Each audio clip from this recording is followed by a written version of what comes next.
नमस्कार दोस्तों, story audio book Mumbai channel में आपका स्वागत है। अगर आपको ये कहानी पसंद आती है तो चैनल को सब्सक्राइब करें। तो चलिए शुरू करते हैं। अब तक आप लोगों ने सुना कि हर्षवर्धन होश में आ गया और अनाया को देखकर खुद को शांत कर लेता है, लेकिन उसे बाहर की सिचुएशन के बारे में चिंता होती है, जिस वजह से जॉर्डन जो पास में ही खड़ा था वह आगे आया। हर्षवर्धन को ग्रिट करके बोला, मिस्टर रावत, आपको बाहर की सिचुएशन के बारे में चिंता करने की जरूरत नहीं है। बॉस ने वह पहले ही सुलझा लिया है और अगर आप किसी को कांटेक्ट करना चाहते हैं तो कर सकते हैं। इतना बोलकर वह एक हाईटेक छोटा सा टैबलेट आगे बढ़ा देता है जिसमें बहुत सारे एडवांस फीचर्स थे। हर्षवर्धन तुरंत उसे लेकर बाहर की सिचुएशन के बारे में सर्च करने लगा और जब उसे पता चला कि दुनिया में बहुत अराजकता फैल चुकी है क्योंकि वह मर चुका है, वो सोच भी नहीं सकता था कि बाहर कितनी ज़्यादा अराजकता फैल चुकी होगी। क्योंकि वह भले ही खुद को इतना इम्पोर्टेंट ना समझना हो, लेकिन दुनिया के लिए वह बहुत खास था।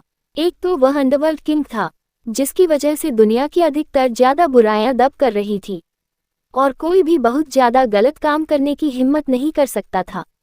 लेकिन उसकी मौत की खबर से उन बुरे लोगों को एक्टिव कर दिया था जो सच में बुराई से भरे हुए हैं और वो बाहर आने लगे थे। दूसरी ओर हर्षवर्धन का टॉप यूनिवर्सल बिजनेस टाइकून का पद कई देश की इकोनॉमी अपने हाथ में लेकर घूमता था और उसकी मौत की खबर उन सभी देशों में अराजकता पैदा कर सकती थी। हालांकि हर जगह इसके काबिल लोग खड़े थे जो उसके बिहार पर काम कर सकते थे, लेकिन कहते हैं ना कि किंग भले ही अपनी ताकत ना दिखाए और सिर्फ खड़ा रहे, फिर भी वह सब पर राज करता है और बाकी लोग भले ही झुंड में उसे ज़्यादा ताकतवर हो, लेकिन फिर भी वह बेकार होते हैं क्योंकि सच में बाहर बहुत ज़्यादा अराजकता फैली हुई थी। कुछ ऐसी जगह भी थी जहां पर दंगे भी हो चुके थे और इकोनॉमिक क्राइसिस भी शुरू हो चुके थे और गवर्नमेंट भी डर रही थी कि अगर ऐसा ही चलता रहा तो कहीं सरकार भी गिर ना जाए। दूसरे देशों में भी काफ़ी बदलाव आ चुका था क्योंकि दुनिया के सबसे ज़्यादा अमीर लोग ही आम इंसानों की जिंदगी को कंट्रोल करते थे और पूरी दुनिया को अपनी मुट्ठी में रखते थे। उन अमीर लोगों की लिस्ट में हर्षवर्धन भी था और वो लोग भी एक दूसरे की सच्चाई जानते थे। वो अमीर लोग भी एक्टिव हो चुकी थी और उन लोगों के बीच भी काफ़ी अराजकता फैल चुकी थी। हालांकि वह एक दूसरे के खिलाफ कभी नहीं जाते थे, हर कोई बस अपने ही इलाके में काम करता था, लेकिन फिर भी उनका एक पिलर था हर्षवर्धन और कह सकते हैं कि सबसे बड़ा सपोर्ट भी वही था और उसके न होने से वहां पर भी परेशानी खड़ी हो रही थी। इसलिए दूसरे देशों में भी हर्षवर्धन की मौत की खबर ज़्यादा ही इफेक्ट डाल रही थी और वहां पर की इकोनॉमिक क्राइसिस शुरू हो चुके थे।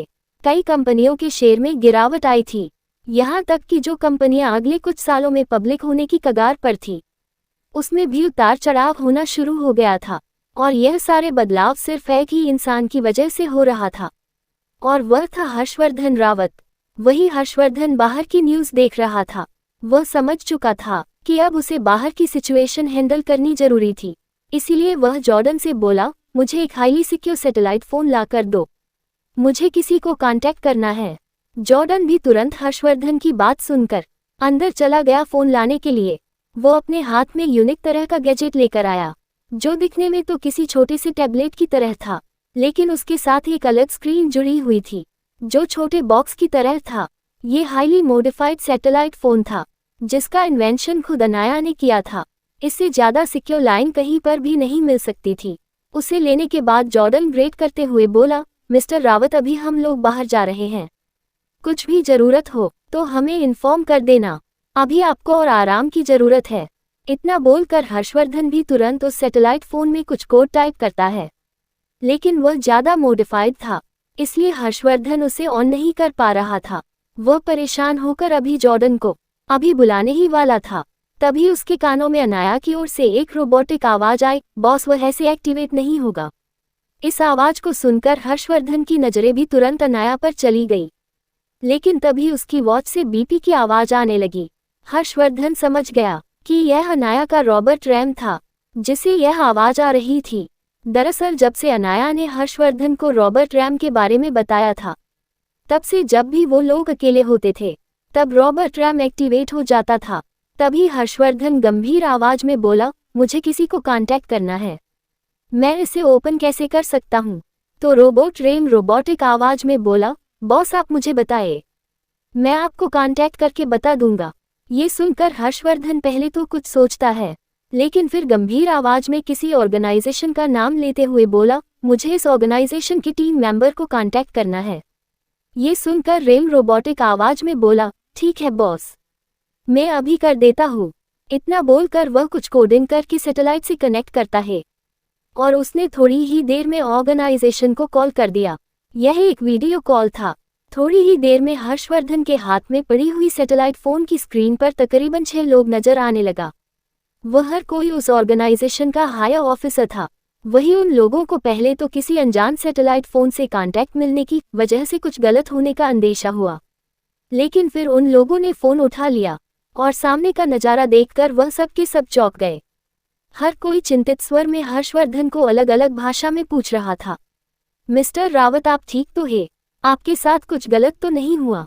और यह न्यूज़ जो फैल रही है वह क्या है? क्योंकि यह एक खुफिया ऑर्गेनाइजेशन थी जिसमें दुनिया के टॉप 10 अमीर लोग अलायंस बनाकर रखते थे। दुनिया की इकोनॉमी को वही लोग मैनेज करते थे, जैसे कि गोल्ड का भाव बढ़ेगा या गिरेगा, कौन सी कंपनी के शेयर आगे जाएगी, कौन सी कंपनी गिरेगी, तेल का भाव बढ़ेगा या फिर पेट्रोल का भाव बढ़ेगा। ऐसी कई सारी खाने की चीज से लेकर बड़ी बड़ी कंपनियों की फ्यूचर का प्लान यही लोग करते थे और उनके एक ही झटके से किसी भी कंपनी को रातों रात गायब किया जा सकता था और किसी भी देश को मिट्टी में मिलाया जा सकता था। इस ऑर्गेनाइजेशन तो इंटरनेशनल ब्यूरो भी डरता था। ये सभी लोग इतने ज्यादा पावरफुल थे। हालांकि अभी सिर्फ कुछ लोग ही स्क्रीन पर थे, बाकी कोई नहीं था और इन सब में भी हर्षवर्धन उन सबको लीड करता था। हर्षवर्धन उन्हें ज्यादा कुछ नहीं बताता, बस कुछ शब्दों में बता देता है कि क्या हुआ था और उन लोगों को परेशान होने की जरूरत नहीं है।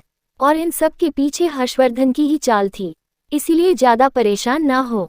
वह लोग भी मामले की गंभीरता समझ गए और उन्होंने भी बाकी की चीजों को हैंडल करने के बारे में आश्वासन दिया और सैटेलाइट फोन रख दिया। उसके बाद हर्षवर्धन अपनी छोटी सी बीवी को प्यार से देख रहा था, जैसे वह दुनिया भर का खजाना अपनी आंखों के सामने देख रहा हो। अब उसे किसी भी चीज की टेंशन नहीं थी।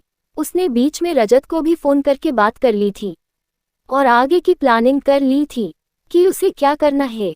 इतना सब कुछ होने के बाद अब हर्षवर्धन फाइनली अपने सौतेले चाचा को छोड़ना नहीं चाहता था, फिर चाहे इस बार उसे अपनी दादी के खिलाफ ही क्यों न जाना पड़े। आज तक वह खामोश था, यहाँ तक कि अपने माँ बाप की मौत का जिम्मेदार होने के बाद भी उसने अपने सौतेले चाचा जयेश रावत को छोड़ दिया था और उसके परिवार को मनमानी करने दी थी। कई बार उस पर हमले हुए और वह मौत के मुंह में जाने के बाद भी बच गया, तब भी वह खामोश था। लेकिन इस बार बात अलग थी। इस बार उस पर भले ही हमला हुआ था, लेकिन उसकी वजह से सबसे ज्यादा अगर किसी ने सफ़र किया था तो वह उसकी छोटी सी बीवी थी, जिस पर उसे एक खरोच तक बर्दाश्त नहीं थी। और आज वह इतनी गंभीर हालत में उसके सामने बेहोश पड़ी हुई थी और इन सब की वजह थी उसके दुश्मन। वह ठान चुका था कि वह अपनी जिंदगी को बिल्कुल भी हल्के में नहीं लेगा, भले ही उसे कितने भी लोगों का बलिदान क्यों न देना पड़े। वह अपनी जान को हमेशा संभाल कर रखेगा ताकि उसकी यह छोटी सी बीवी उसकी चिंता ना करे और आगे से कोई इतनी खतरनाक काम ना करे। वह समझ चुका था कि जैसे उसके लिए अनाया उसकी दुनिया बन चुकी थी और वो उसके दिल में सबसे ऊपर था, वैसे ही अनाया के दिल में वो सबसे ऊपर था। इसीलिए तो वो इतने ज्यादा खतरे में भी उसे यहाँ बचाने आई थी। वो बस अपनी प्यार भरी नजरों से अनाया को देख रहा था। उसकी आंखों में एक जुनून नजर आ रहा था। वो बस अनाया को अपने अंदर समा लेना चाहता था। लेकिन इस बीच जिन डॉक्टरों ने अनाया का इलाज किया था और उसका ब्लड सैंपल लिया था ताकि वो उसकी बेहोशी के बारे में पता कर सके, वो सब लैब में थे और परेशानी से इधर उधर टहल रहे थे। उन्हें अपनी ब्लड रिपोर्ट पर यकीन नहीं हो रहा था और उन्होंने वापस एक और टेस्ट करने के बारे में सोचा। क्या था उस ब्लड रिपोर्ट में और क्यों वो लोग परेशान थे? क्या हर्षवर्धन सब कुछ संभाल पाएगा या फिर हो जाएगा बर्बाद?